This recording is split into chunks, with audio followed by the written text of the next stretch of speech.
E foi realizado um concílio regional, não um concílio ecumênico. O concílio é a reunião dos bispos da Igreja Católica. Concílio regional é a reunião dos bispos de uma região, de uma parte do mundo.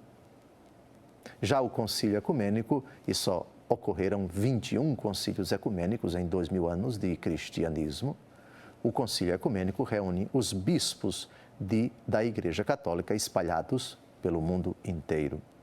O segundo concílio regional de Orange, na França, na Gália, condenou já a predestinação para o inferno. Portanto, a doutrina de João Calvino, digamos assim, que é requentada. Já ocorreu na história da Igreja, século VI. Calvino é do século XVI. Portanto, 1000 anos antes de Calvino, já se difundia no seio da Igreja essa concepção de que Deus predestina algumas pessoas para o inferno. Antes de nós começarmos o nosso estudo aprofundado sobre esse argumento, é importante recordar a posição da Igreja Católica Apostólica Romana sobre o assunto. E ela pode ser apresentada em poucos tópicos. Primeiro, Deus predestina todas as pessoas para o céu. Antes de criá-las, Deus deseja que todas as criaturas que virão a existir, sejam salvas. É São Paulo quem na 1 Timóteo, capítulo 2, versículo 4, diz com todas as letras: Deus quer que todos se salvem e cheguem ao conhecimento da verdade. Não é desnecessário repetir, Deus quer que todos se salvem e cheguem ao conhecimento da verdade.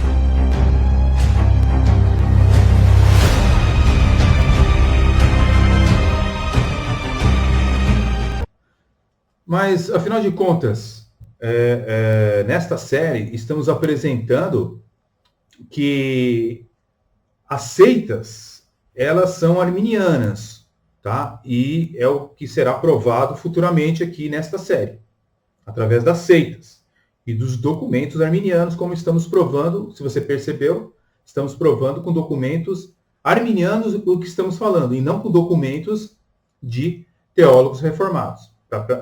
Um ou outro documento de teólogo reformado pode ser usado, mas o objetivo desta série é provar com documentos arminianos. Agora, pode-se levantar pessoas querendo dizer que existem seitas monergistas. Né? Pode se levantar pessoas dizendo isso. Olha, não, existem seitas que são também calvinistas. Ocorre é que, quando nós fazemos uma varredura no mundo das seitas, nós percebemos algo diferente.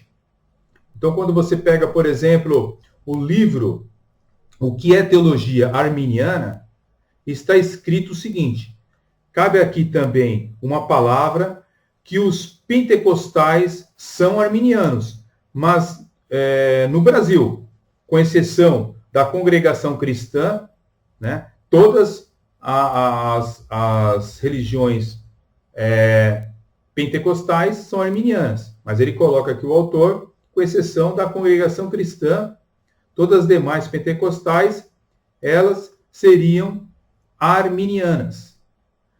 Agora, se nós observarmos bem, nem mesmo a CCB, a Congregação Cristã do Brasil, ela é calvinista.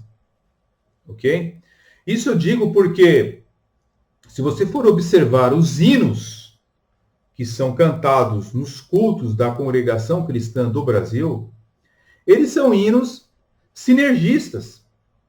Eles não são hinos monergistas. ok? Já consultei também algumas pessoas da congregação cristã e elas me informaram que, até onde elas sabem, não existiriam documentos provando de que a igreja, a congregação cristã do Brasil, fosse monergista. Pode ser que existam esses documentos. Entretanto, se por acaso houver algum documento da congregação cristã que diga que eles são monergistas, você pode ter certeza de uma coisa: eles não são. Porque o evangelho monergístico, ele nunca abafou a evangelização. Muito pelo contrário.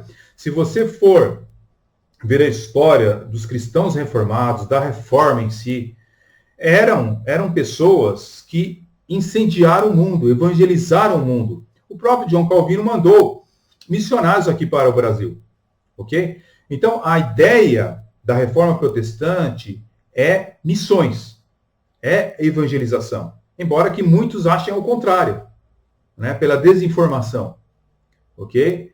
Mas a congregação cristã, se por acaso houver algum documento expresso de que eles sejam monergistas, você pode ter certeza de uma coisa: o que eles acreditam é o hipercalvinismo.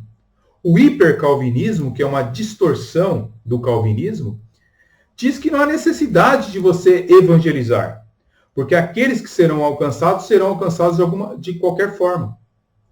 Isto não é a mentalidade da teologia reformada. Portanto, a igreja, a congregação cristã do Brasil, no máximo, ela pode ter em seu bojo o hipercalvinismo, ok? Mas alguém pode se levantar dizendo assim: não, existe seita, eu conheço uma seita que ela é monergística. Qual é essa seita? É a do apóstolo Miguel Ângelo, da Igreja Evangélica Cristo Vive em Araraquara. Então, ele tem um livro a favor da predestinação. Então, existe uma seita, no caso, monergística, ok? Acontece que Miguel Ângelo, no seu livro Predestinação, uma visão de Deus, série Crescendo em Graça, volume 14, uma edição da Arte Kyrios, ele realmente nega a doutrina bíblica da Trindade. E quem é o teólogo reformado autêntico que nega a doutrina bíblica da Trindade, que você conhece? Nenhum. Miguel Ângelo também, em capítulos do seu livro, né, no caso o livro Predestinação, uma visão de Deus, ele faz uma mistura de unitarismo com predestinação, pré-existência da alma, tá? Com teologia da prosperidade e um ultra-dispensacionalismo. Aí eu pergunto para você: qual é o reformado que acredita nessas coisas? Eu estou me referindo ao teólogo reformado autêntico. Nenhum deles. Ok? Muito pelo contrário. A doutrina bíblica da Trindade é defendida por todos eles. Desde os primeiros teólogos reformados, como mais tarde John Owen e pela frente, Jonathan Edwards e tantos outros, e os contemporâneos também. Então, querer dizer que Miguel Ângelo é um exemplo de uma seita monergística, realmente não bate com a realidade. Bem, no final do vídeo anterior, comentamos sobre o livro Arminianismo, a Mecânica da Salvação, do pastor Silas Daniel, pastor da Assembleia de Deus. Ok? Ele diz, na página 287 do seu livro, está expresso o seguinte, né? Que muitos teólogos calvinistas sustentavam a expiação ilimitada. Então ele diz aqui, olha: também sustentava que a expiação ilimitada foi defendida por muitos calvinistas históricos, dentre eles o próprio Calvino, que a teria esboçado em alguns trechos de seus últimos escritos. Página 287. Bem, nada poderia estar mais longe da verdade do que declarações como estas. Os livros arminianos, eu não sei se intencionalmente ou não, eles estão recheados de erros históricos, tá? E para não dizer teológicos, né? O teológico, o arminiano, ele pode discordar, evidentemente, faz parte da natureza humana, né? A pessoa querer olhar para a Bíblia e ver o que está escrito ali, e entender através do Espírito Santo. Agora, nas questões históricas, como é que fica, hein? Se eles já estão errando grandemente na questão teológica e na histórica, deveria haver erros desse porte aqui? Não. Mas eles existem. Ok? Acontece que John Calvino nunca creu de maneira nenhuma em uma expiação ilimitada. Quando ele trata nas pastorais, ele vai tratar, por exemplo, de Timóteo, por exemplo, o texto de 1 Timóteo 2 e 4, que Deus quer que todos os homens sejam salvos e venham ao conhecimento da verdade. Calvino explicou versos como esse de uma forma que, se um estudioso estiver desatento, ele entenderá que Calvino ensinava a expiação ilimitada.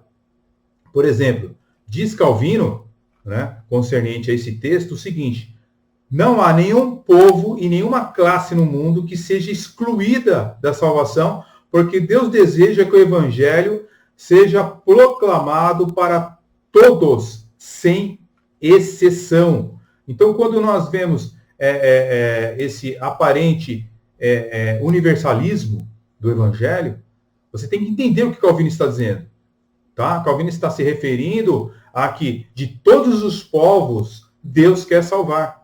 Por isso que Deus não exclui o mundo, né? Ou seja, as classes de povos do mundo. Né? Então, quando 1 Timóteo 2 e 4 é explicado nas pastorais de John Calvino, por exemplo, ele diz o seguinte: em suma, visto que a salvação do evangelho é uma prova concreta da eleição secreta, então Deus admite a posse da salvação daqueles a quem ele concedeu a bênção de participarem do evangelho, já que o evangelho nos revela a justiça de Deus que garante o ingresso na vida. Página 56 das suas pastorais. Nas Institutas também da religião cristã, que é a sua maior obra teológica, né? Era praticamente uma teologia sistemática da época. Né?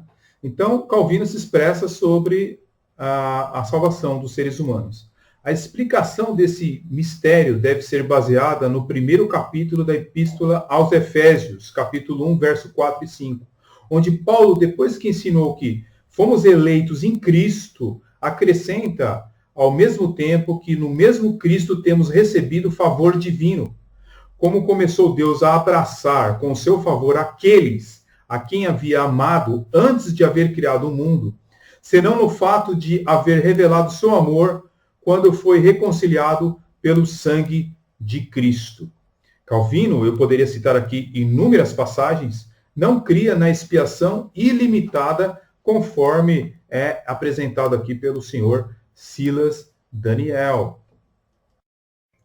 Bem, chegamos na parte final deste vídeo e, como prometido, vou falar um pouco sobre os concílios católicos e a sua reprovação à doutrina bíblica da predestinação e da eleição. Quando nós começamos a observar os concílios católicos, evidentemente que eles abandonaram aquele personagem do qual eles veneram, no caso, Santo Agostinho. A Igreja Católica fala muito de Santo Agostinho, né, tem ele como um santo, mas abandonou, né, os conceitos soteriológicos de Agostinho. Então, quando nós começamos a observar, por exemplo, um dos seus concílios, né, o seu concílio de Quieres, né, vamos dar uma olhada aqui o que eles afirmam sobre este concílio. Bem, diz o documento católico que o concílio de Quieres novamente teve que se pronunciar contra os predestinacionalistas. O cânon 4 deste concílio se opôs ao cânone 3 do concílio de Quieres. Igualmente sobre a redenção através do sangue de Cristo, em razão do erro excessivo que tem surgido sobre este assunto, a tal ponto que alguns, como seus escritos indicam, definem que foi derramado por aqueles ímpios que desde o início do mundo até a paixão do Senhor morreram em sua maldade e foram punidos com a condenação. Nós temos aqui, então, um documento, né, do Cânon 4 do Concílio de Valência. Vemos aqui um documento que procura apresentar, diferentemente dos reformadores, de que Jesus havia morrido por todas as pessoas, ok? E que havia um erro excessivo sobre este assunto e que precisaria ser tratado. Bem, você vai observar através desses documentos que eu estou expondo aqui, de que a expiação limitada, né, do ponto de vista da presciência divina, era algo crido na Igreja Católica, ou seja, Deus sabe desde a eternidade o que acontecerá.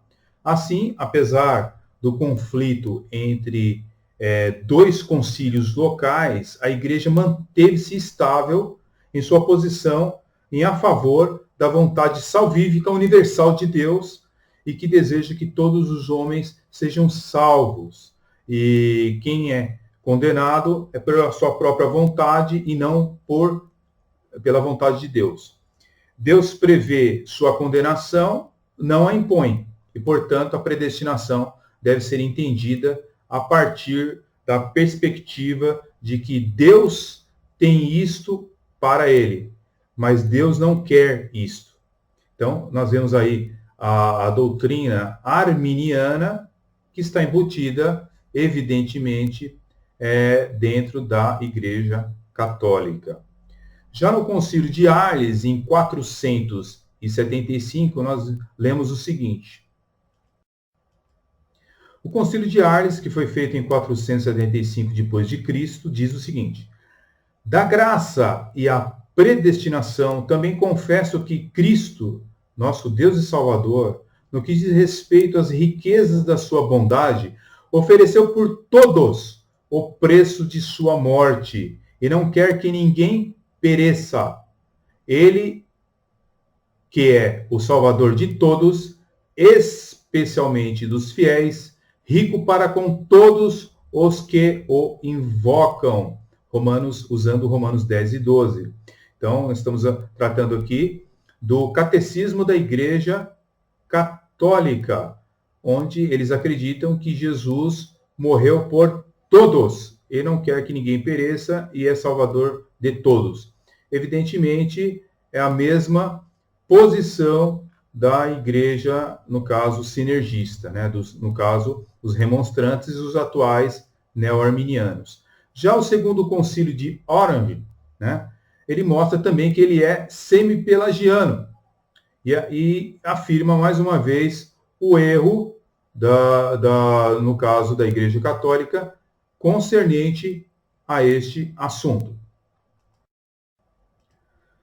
Vemos então o segundo concílio de Orange. Contra os semi-pelagianos é reafirmada a doutrina correta, segundo os católicos, a doutrina da predestinação. No capítulo 3, nós vemos o seguinte, expressado o raciocínio católico romano. Deus Todo-Poderoso quer que todos os homens, sem exceção, sejam salvos. Usam o mesmo versículo dos arminianos, 1 Timóteo 2 e 4. Embora nem todos sejam salvos. Agora, alguns são salvos com o dom dele para salvar.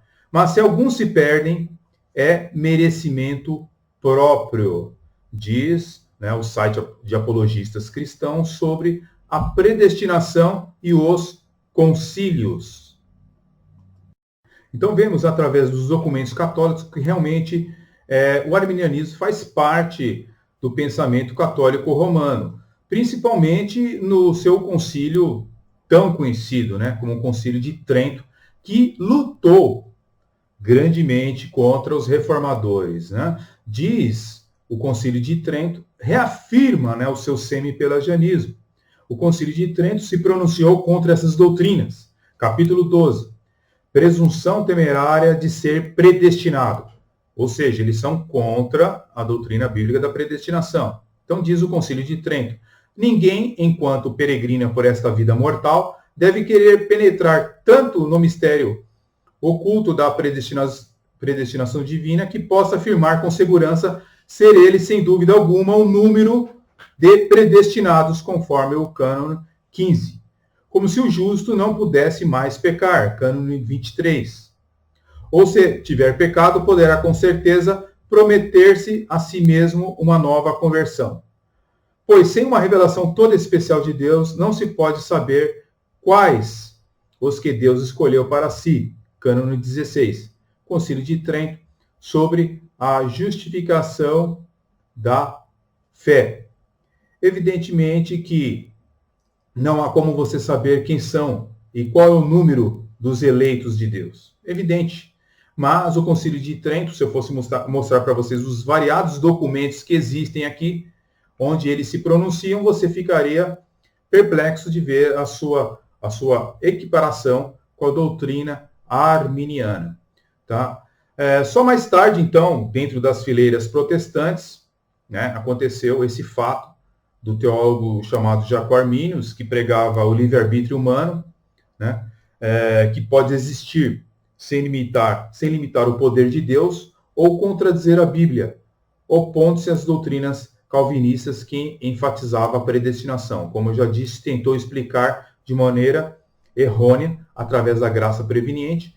Armínio, que foi discípulo de Teodório Bessa, que Teodório Bessa foi discípulo de Calvino, certo? Então nós vemos que ele estudou Armínio em Genebra, né, com Bessa, retorna à Holanda, né, foi professor de teologia de 1603 a 1609 na Universidade de Leiden, afirmava que a predestinação era bíblica e verdadeira, ou seja, Deus tinha a intenção de salvar muitas pessoas irem para o céu e outras irem para o inferno, como indicado pela referência Jesus, as ovelhas e os bodes. Mas, focado mais no amor de Deus, Armínio se focou, como hoje os arminianos, no amor de Deus, né, que existe o amor de Deus evidente, mas existe também a sua vontade, o seu querer e a sua justiça. Então ele focou mais no amor de Deus do que em seu poder, né, de escolha, e o processo que Deus escolheu aos que são destinados para o paraíso. Bem, existe muita coisa que eu poderia mostrar para vocês, mas já dá para ver por esses documentos de que, de fato, Armínio parece, para as mentes modernas, que difere do pensamento católico, mas bebeu de fontes católicas, por isso que ele tinha uma alma católica, tá bom? E por isso, então, hoje, no século XXI, é tão detestado esta doutrina. Acontece que se você pegar livros arminianos modernos, como este aqui, A Gênese da Predestinação e a História da Teologia Cristã, você vai perceber que, de fato, a doutrina da predestinação, ora momento, ela era aceita pela Igreja Católica e havia momentos que ela era recusada. O seu semi-pelagianismo também era reprovado e depois era aprovado. Isso está na página 211 e 212 do livro A Gênese da Predestinação. Você tem aqui a absolvição de Pelágio, depois você tem a condenação de Pelágio. Então eles ficaram a Igreja Católica ficou confusa concernente à soteriologia. Condenaram no Sínodo de Tártago, em 418, o pelagianismo, mas depois acaba absorvendo ele. E ficou nessa jogadinha, né? No Sínodo de Arles condena a doutrina da predestinação, evidentemente, né? Que eles preferiram ficar em defesa do semipelagianismo, conforme está escrito aqui no livro, né? E no Sínodo de Leão, em 475, condenação da doutrina da predestinação, evidentemente, e defesa do semipelagianismo. Então, a grande questão é que não somente os católicos ficaram nessa questão de em favor do semipelagianismo, mas os arminianos também, porque a sua doutrina conduziu a isso, por mais que eles digam que não. Basta você ver a série aí atrás, que nós, os outros vídeos que nós já fizemos, e você vai perceber que realmente é uma doutrina semi-pelagiana. Por isso que católicos foram expulsos da Assembleia de Deus. Aliás, me perdoem, que evangélicos, né, cristãos evangélicos, foram expulsos da Assembleia de Deus na década de 1930. Porque a Assembleia de Deus, né, ela sempre detestou a doutrina bíblica da predestinação. Tá bom?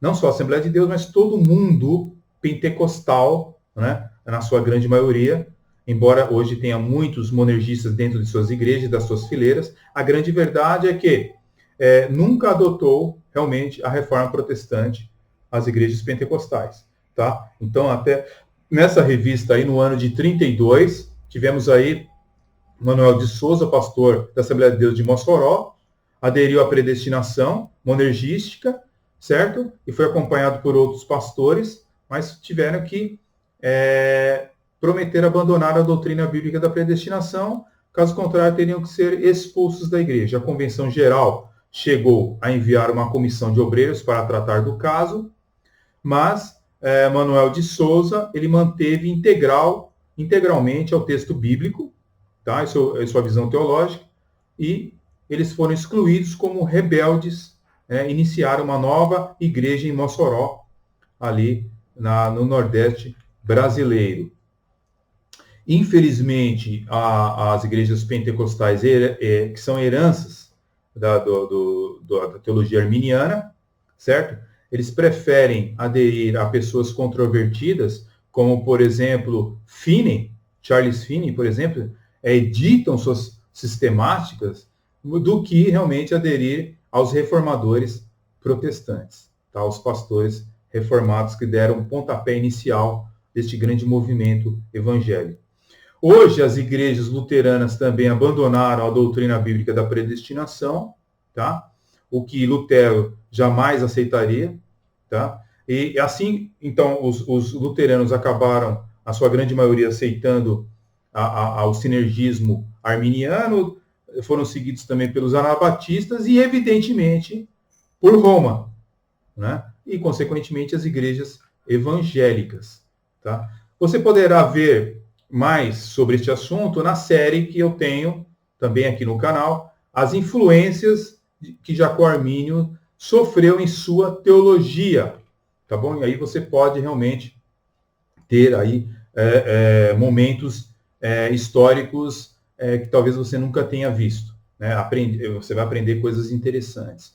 Agora, sobre a questão de Armínio ter essa teologia que foi adotada, né, de certa forma, não totalmente, mas de certa forma pela Igreja Católica, mostra que realmente Armínio tinha uma alma católica, ok? Não é à toa que ele foi elogiado pelos católicos, ok? Armínio, que estudou em Genebra com o teólogo evangélico francês Teodório Bessa, retornou à sua Holanda natal e foi professor de teologia na Universidade de Leiden. Afirmava que a predestinação era bíblica e verdadeira, ou seja, Deus tinha a intenção de conduzir algumas pessoas para o céu e outras para o inferno, como indicado pela referência a Jesus, ovelhas e bodes. Mas é focado mais no amor de Deus do que em seu poder no momento da escolha, conforme diz aí o site apologista, né, cristão, católico, né? Então, os apologistas aí estão dizendo, então, que, de certa forma, ele se deu bem melhor do que